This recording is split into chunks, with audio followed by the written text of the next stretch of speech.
the transport, we'll do this, then we'll put skin to skin as soon as we get to your room, okay? Just because of drafts and such. There you go.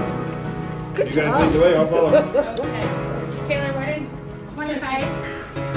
What's up, you guys? As you guys can see by the title of today's video, I'm going to be talking about our labor and delivery experience, how everything went down, how I ended up giving birth in the ER, and pretty much the days kind of leading up to that and how I knew everything was happening. Obviously, as you guys can see, this is a little bit different because Cam is not with me. He's actually being a super dad. He's putting Kai to sleep, so he is not going to be in this video today, but he will be in the next one, so stay tuned for that. So it was okay. So before I jump into it, just to kind of give you guys some context, we did not record our labor and delivery like a vlog because everything happened way too quickly. So I'm just kind of gonna explain everything by timestamp and date to kind of give you guys the gist of what happened. So my due date was June 22nd, and my last day of work was supposed to be June 16th, and Kai was born on June 16th. So I was literally working up until my last day possible, pretty much. So 2 days before my last day of work, I had my last appointment with my midwives, and actually on that same day my mucus plug had fell out. So my mucus plug came out on June 13th, and I text my midwife like, hey, I don't know if this is my mucus plug or not, because obviously I'm a first time mom, so I didn't know what the hell I was going to be expecting. I was like, but something feels funny. It's like TMI, but it's like slimy and like weird. Now, just because your mucus plug falls out, it does not mean that you're going to give birth the next day. And so we wrapped up our appointment, everything went well. We were supposed to go home and pack our bags. Keep this in mind, we were supposed to go home and pack our bags. And we kind of had like a little bit of stuff packed. Like I had my snacks packed, and I had like what I was gonna wear, what the baby was gonna wear. We had like a couple of Pampers, a couple like change of outfits, but we didn't have everything in a bag. We just had it like separated in our room, like kind of off to the side. But we didn't actually pack it and put it in our bags. So the following day, so it's June 14th, June 14th now. I'm kind of feeling pretty regular. I was having some really strong Braxton Hicks. It was mainly at nighttime. They were pretty strong, but other than that, the day was regular. I was actually addicted to like playing Monopoly my entire pregnancy. So Cam and I stayed up until like 2 or 3 a.m. that day, just literally playing a game of Monopoly. And so the following day I had to go to work. So now it's June 15th. Now on June 15th, I went into the office, but I was actually leaving early because I had an appointment for acupuncture. And this is kind of where, I guess actually this is where my labor started. Now, my midwives suggested that I go to acupuncture for pain relief and to help me sleep, because as you get to the end of your pregnancy, you truly lose sleep, and they'd say get as much sleep as you can before the baby comes. How I'm supposed to sleep if I'm tossing and turning, I am waking up to pee 5,000 times? Like there was no sleep for me. Like I kind of had like a gut feeling, and this is why I say trust your gut. If you're pregnant, trust your body, know your body, and just trust your gut. I was kind of like feeling I don't really want to go to acupuncture. I never did acupuncture before. I was just not really in the mood to go, and I remember I was so exhausted that day. I just wanted to be home. Guys, I did not listen to them, and I went to my acupuncture appointment. My appointment went well. When we got there, the acupuncturist says, okay, so you're here for pain relief, to help you sleep, to kind of soothe you, and then also I'm going to touch on a few pressure points to kind of help get labor started naturally. And I'm like, I looked at Cam like, I'm sorry, what are we about to do right now? And she was like, oh yeah, like that's what the pressure points are for, like that. So I'm like, at that point, I'm like, we're already here. Like, I'm not gonna say no. Again, me not thinking that anything is gonna progress quickly. Like, I'm a first-time mom. This is what everybody says. So she starts her process. I actually ended up falling asleep during acupuncture.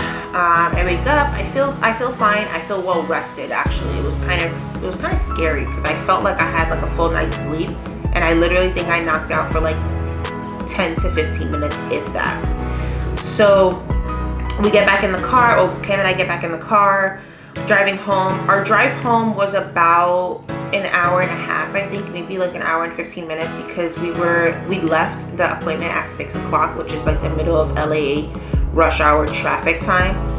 So we had a long ride home. So on the way home, I'm like, oh, I'm kind of hungry. Like, I'm feeling good. I'm feeling good all around. I'm feeling well. Like I said, I was well rested. I kind of got a little bit hungry, but I'm like, you know what, I'll hold off until we get home. Like, I'm all right.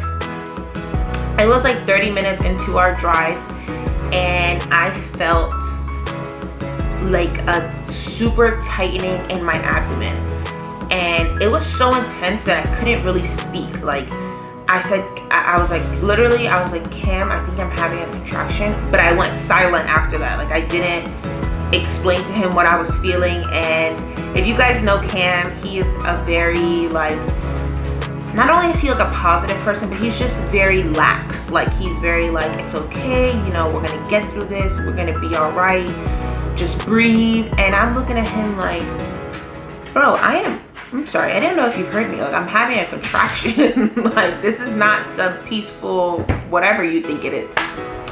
So I get through it, I kind of breathe. It lasted about 35 to 45 seconds. And then that's it. Like, one thing about contractions, and you'll hear me say this a couple times probably during this video, but when you are having a contraction, it feels like, oh my God, like the worst pain. And then as soon as it's over, it's like, I'm right back to how I was before I even had, like, I'm just right back to normal. It's so weird. Like, it is so weird. You're like in excruciating pain for however long your contraction is, like 45 seconds, let's say. And then after that, it's like nothing ever happened. Like, oh, hey, what's up? I'm just chilling, nothing.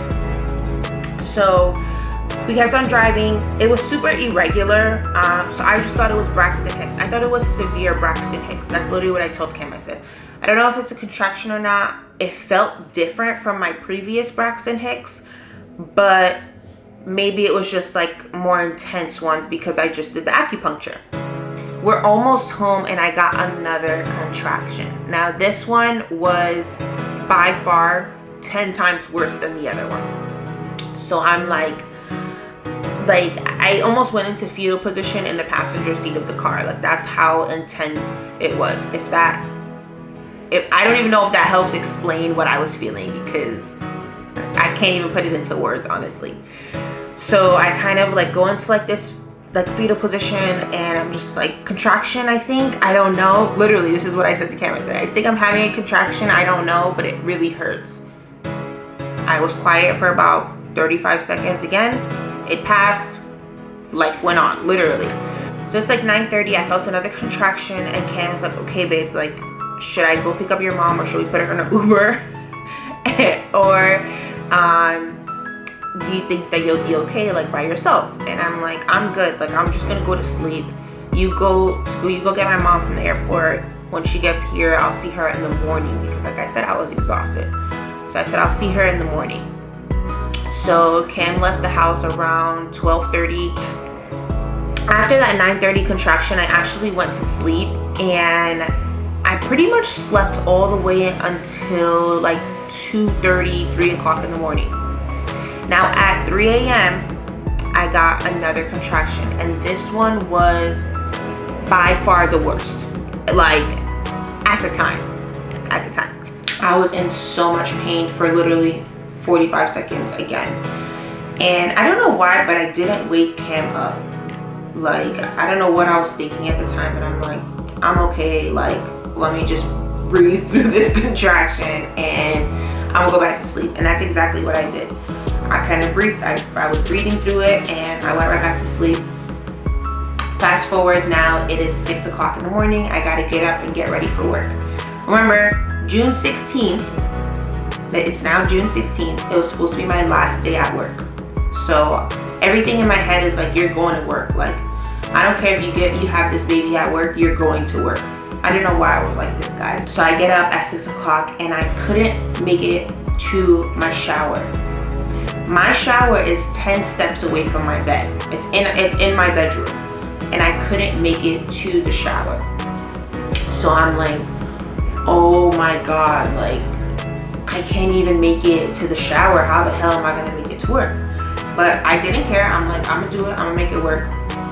Cam was awake at this time. My mom is awake. My mom was downstairs. I still haven't seen my mom. So I get up. I'm like, Cam and I are like, all right, what are we gonna do? He's like, why don't you get in the bath? I'm like, okay, I'll get in the bath. Because backtrack a little bit, but I was taking baths my entire pregnancy with Epsom salt. They were heaven sent. They just soothed me so much. So when I got in the bath, everything went away. Like all of every pain, every ounce of pain that I felt literally went away. Yes, I was still uncomfortable, but I wasn't in pain. It just felt like tightening and then loosening and then tightening and then loosening. So it wasn't extreme, I should say. I actually have a clip of me in the bath that I'm gonna insert here. I'm gonna try to figure out a way to kind of blur something out of it, because obviously since I'm in the bath, I'm naked. 39 weeks and 1 day today.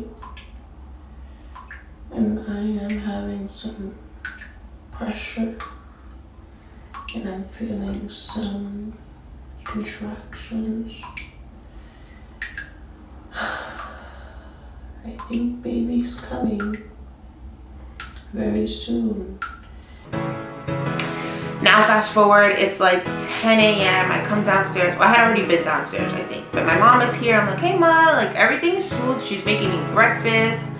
I'm like messing with my dog. Actually, I think I have a picture of me and Cash, our dog, like laying down. I actually had a contraction at 10:30, and I was laying with our dog, and I like held onto him so tight. It was no animal cruelty, guys. I literally just felt so much comfort in holding him, and he just stood there with me. It was kind of scary. It's like he knew what was going on. It was weird, but he just stood there with me. He was like licking me, like just kind of like comforting me. Until that contraction passed, and then afterwards I kept on talking. I was laughing with my mom, laughing with Cam. We were talking about what we were gonna eat, what we were gonna do today. I called out of work, like how I'm feeling. Should we call our midwife? Should we call our doula? Like everything was like, it was like funny. Like it was like I was having such a great day. Like no way in my mind did I think that I was in labor, let alone did I think that my baby was gonna be born on this day. Not one time in my head did it pass by like, yeah, today's the day you're gonna give birth. Not at all. So I actually was texting my doula because I'm like, I didn't want to alert her. She said, if you're in labor, call. I didn't know I was in labor, so I didn't call. So I was just kind of texting her like, hey, I think I'm having some contractions here and there. She was cool. She was like, all right, if you need me to come to the house, you know, call me. If you feel like you can't do it, if you feel like the pain is getting intense, call me. So now it's like 10:30, I think, 11. I don't even remember what time it was, but my contractions kind of started to pick up. So now they were 8 to 10 minutes apart, and I absolutely knew at this point, like, I'm in labor. So my team, my midwives, my doula, my mom, and Cam were amazing.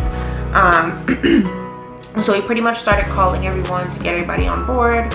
I still wasn't in excruciating pain, and I guess this is why I didn't know, you know, really what was happening, because I was expecting, like, I was supposed to be in so much pain. I was supposed to be like in labor for hours. I just thought that the stigma around first-time moms is that you're in labor for hours, you're in a lot of pain, like that's just how it is. So that's what I was expecting, and that's not how it was for me at all. I actually wasn't in that much pain now that I think back. And also my labor just progressed really quickly. So so fast forward now, it's just about 12:30. I've had consistent contractions at this point, 8 to 10 minutes apart. I actually have a screenshot of my contractions telling me, my contraction app telling me because Cam was in charge of the app. So I would just literally, I would yell out contraction, and wherever he was, he had to like press the button for when it started, and then I'll be like, okay, it's done, and then he would press it again, and it would tell you how long it's lasted and what to do. So it would tell you like when to leave, when to pack your bags, when to eat, and then when to like head to the hospital or to the birthing center, wherever it is that you are giving birth.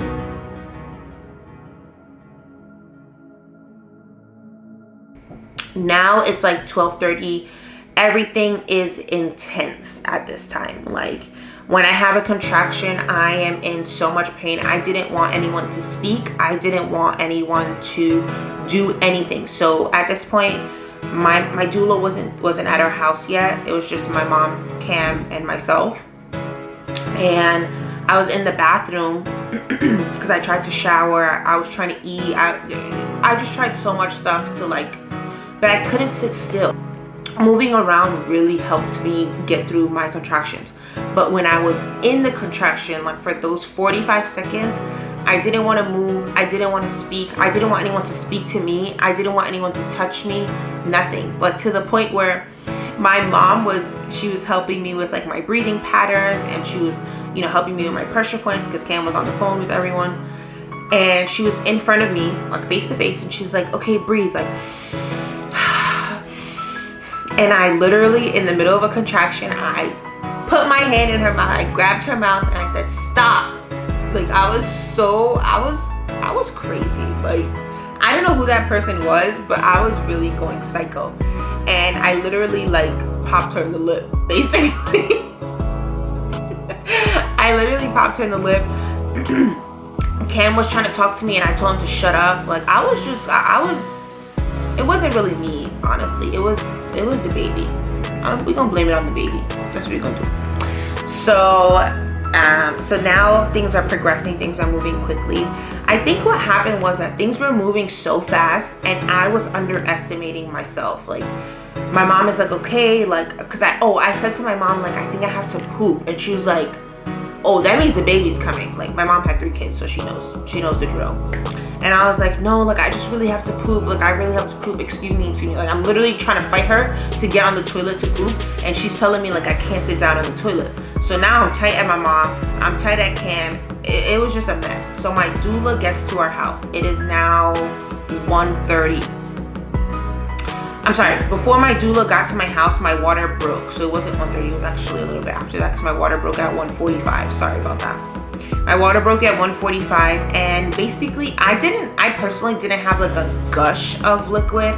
I just had like, it was just kind of like runny liquid coming down. TMI, I'm sorry for guys that are watching this, but I just kind of had like a lot of runniness. Like it wasn't like a big gush like you see in the movies, I guess. It wasn't like that at all. Mine was just like consistently spilling liquid throughout every contraction. I had like little squirts of liquid pretty much coming out. So my water had broke. My doula got to my house literally in 10 minutes. She's amazing. I don't know how the hell she did that, but she got to my house in 10 minutes.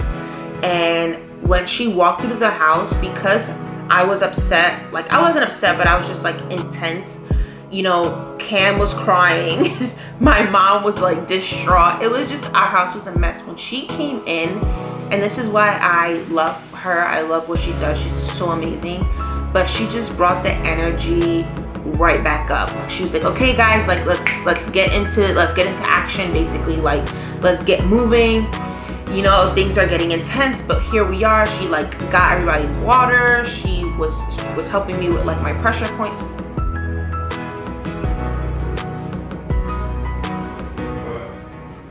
No, I was waiting for your dog to move.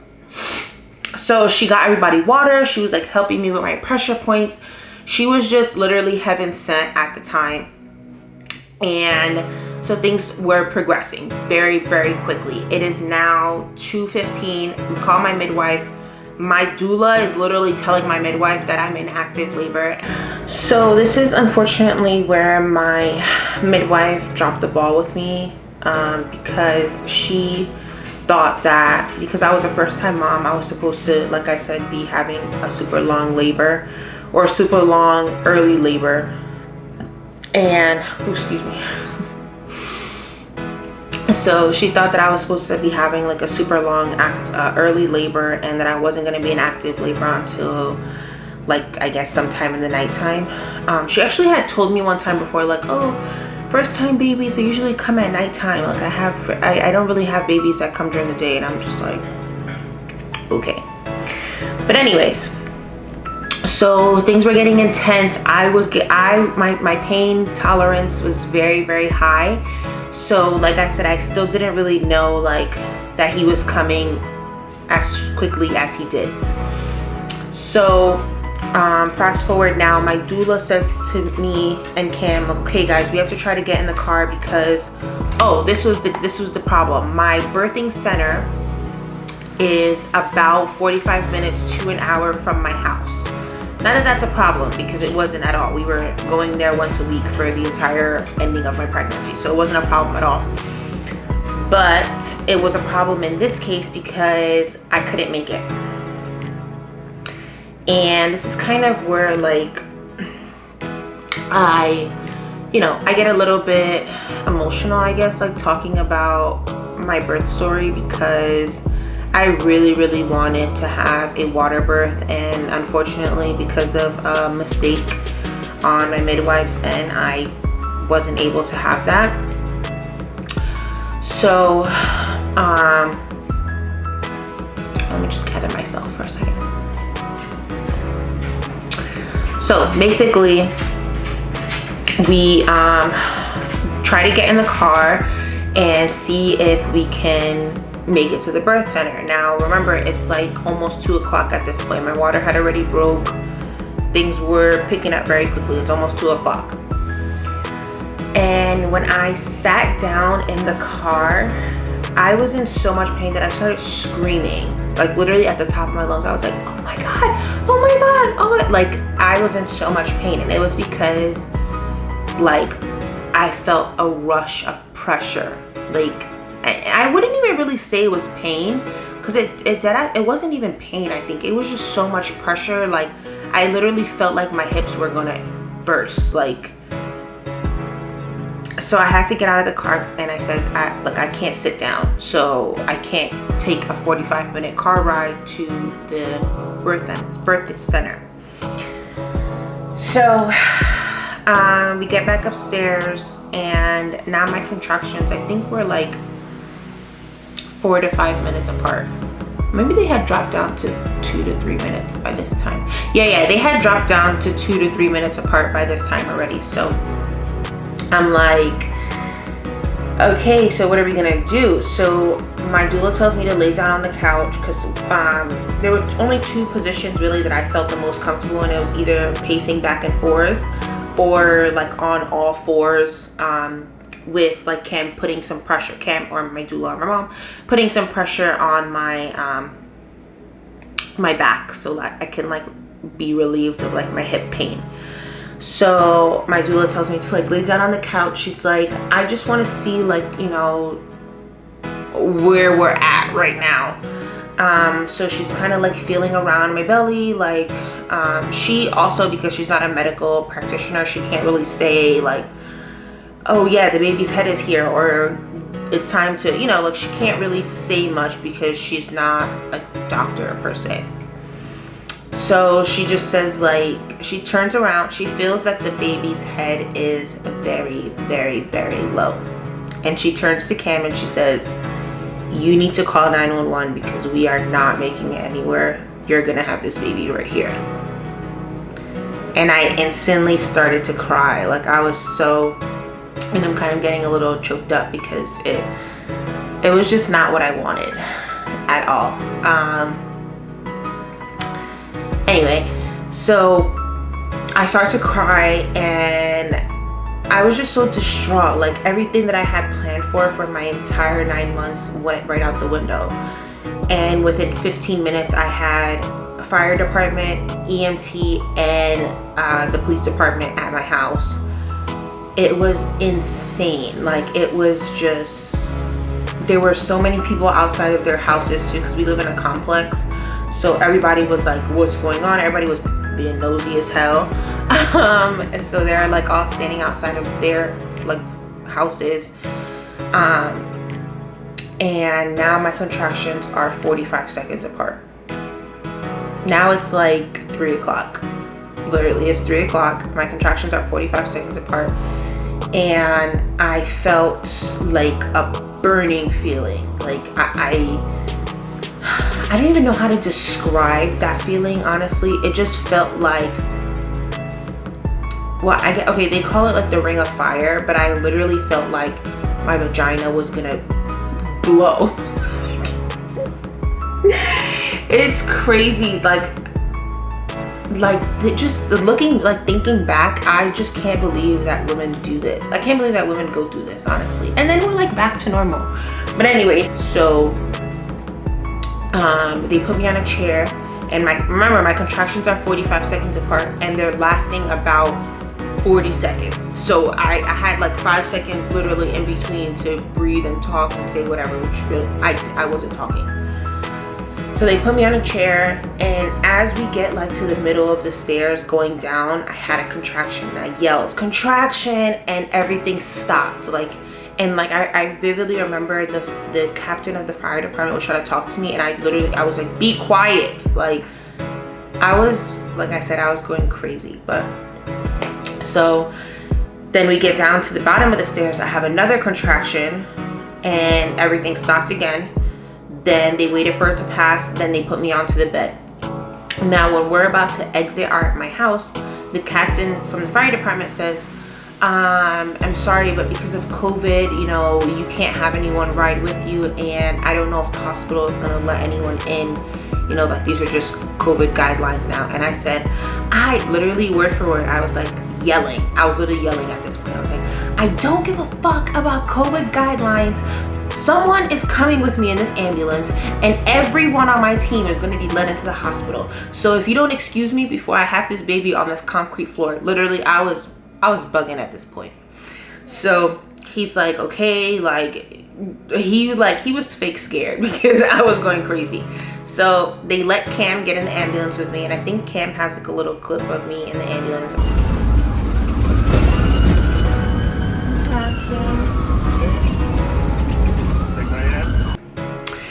We get into the ambulance, and guys, it was the bumpiest road in the world. I was in so much pain. I literally I was like 5 seconds away from yelling at the driver like to take a different route. And oh, also when you call 911, they have to take you to the nearest hospital. So I didn't have a say to what hospital I got to go to. I didn't even know the nearest hospital to us because we kind of just moved here. So I didn't even have that knowledge. It was just, it was a wild experience. So we get to the hospital, and they're like, okay, we're gonna have to put you into the ER because you're not gonna make it to be transported up to the labor and delivery unit. So by the time we got to the hospital, it was like 3:15, and they put me in the ER. Now in the ER, there's only spaces. There's not actual rooms. So there's just like a space with a curtain. Just to give you guys some context, there's literally a space, and it's just blocked off with a curtain. There are some rooms there, but it's like for like, I guess, severe emergencies, or I think it's like on a first come first serve basis. I don't know how they do it at the hospital. I had a space, and they laid me down on the bed. I had another contraction. Oh, I had a couple of contractions while we were in the ambulance. I don't know if the clip that we put in shows that, but I did obviously have a couple of contractions on the way to the hospital. Once they put me on the hospital bed, it was, like I said, it's about 3:15 at this point. I said to the ER doctor, like, okay, I have to push, like, and y'all, it was go time. Like, I was crowning. I had no time to prep. I had no time Cam didn't have any time to record. Cam was all over, like, not, when I say all over the place, I just mean like mentally, we were just not prepared to give birth when we did, basically. So everything was like scattered. So it was literally, I pushed in 4 minutes. I pushed within 4 minutes, and he came out in 4 minutes. 4 minutes, guys.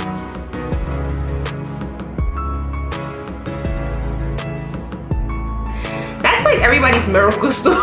That's like everybody's miracle freaking birth story. 4 minutes and he was born. And also, guys, just to give you some context, it's not that I wasn't in pain at this point. My adrenaline was through the roof. Like, I was just high off of adrenaline. I had no drugs. I obviously had no time for epidural. I didn't even want one anyway, so that was out the window. No Pitocin, no IVs. I had nothing. I just went, literally, they laid me on the bed in the ER, and it was time to push. Like, it just happened so freaking fast. So when I was pushing, I don't remember truly being in excruciating pain. I do remember feeling it in my hips and in my lower back, but as far as like vaginal pain, I really don't remember being in excruciating vaginal pain. Personally, that's just for me. Obviously, everyone's story is different, everyone's birth is different. So for the second push, I held my breath and I pushed, and he literally came out right there. And I just remember, like, and I'm smiling so much right now because I truly remember when they placed him on my chest, and I looked at Cam and I said, oh my God, I did it. And I think I was so shocked. I think I was so shocked that I repeated that sentence like 4 times. I was like, oh my God, babe, I did it. Oh my God, babe, I did it. Like, every time I did it, every time I said it, I got more and more excited. Like, oh my God, like, I gave birth. Like, I literally just birthed a human. I was very, very amazed at myself. I was amazed with my body. You know, looking back now, I know that my labor progressed very, very quickly compared to a lot of first-time moms, and even second and third or fourth-time moms. Like, everyone's body is different. So, you know, if you're an expecting mom and you're watching this, just trust your body. Like, know yourself. I knew with every ounce in me that I was in labor, but because I was listening to my midwife, for example, and just her telling me, like, no, you're just feeling, I don't know if you're feeling pain or pressure, like, don't worry, it's just early labor, it's not active labor. Like, because she kept telling me that, I then started to second guess myself. So just trust your body, trust yourself, go with your gut feeling. If you're feeling the need to poop and you can't eat or do anything else, you are in labor. Like, it is time to get to your center, or if you're birthing at home or if you're birthing in the hospital, it's time. So that is pretty much our birth story. Yes, I gave birth in the ER. Yes, I gave birth in only 4 minutes. Yes, my adrenaline was going bananas. Yes, I did have a plan, and unfortunately my birth plan did not go as I wished. And no, unfortunately, I did not have a backup plan. So another little piece of advice is, if you have a birth plan, just know that birth sometimes, or a lot of times, it's unexpected. Only the baby knows when the baby's coming. And so you can have a plan, but I would maybe suggest having a plan A, B, and C. Because I wish that I would have had that. I wish I would have, you know, just planned better for emergency purposes. Thank goodness that it wasn't like a severe emergency for me. Like, I was able to birth naturally and still have a very, very positive and a very, very successful birth and have a very healthy baby. But that's just kind of like my little word of advice there. So yeah, that's pretty much it for today's video. I really hope you guys enjoyed this one. We will actually do a part 2 to this video and just talk about our hospital experience and a little bit of like my postpartum journey and Cam's postpartum journey as a dad. And I will make sure that he is in this in that next video. But don't forget to like, drop a comment, and subscribe to our channel. I really want to know in the comments a little bit about some of you guys' birth stories. Or for those of you guys who are expecting, if you have any questions, just drop it down in the comments and I'll try my best to answer them in at least the way that I think I can. But other than that, we will see you guys in the next video. Don't forget to like, drop a comment, and subscribe. Bye guys.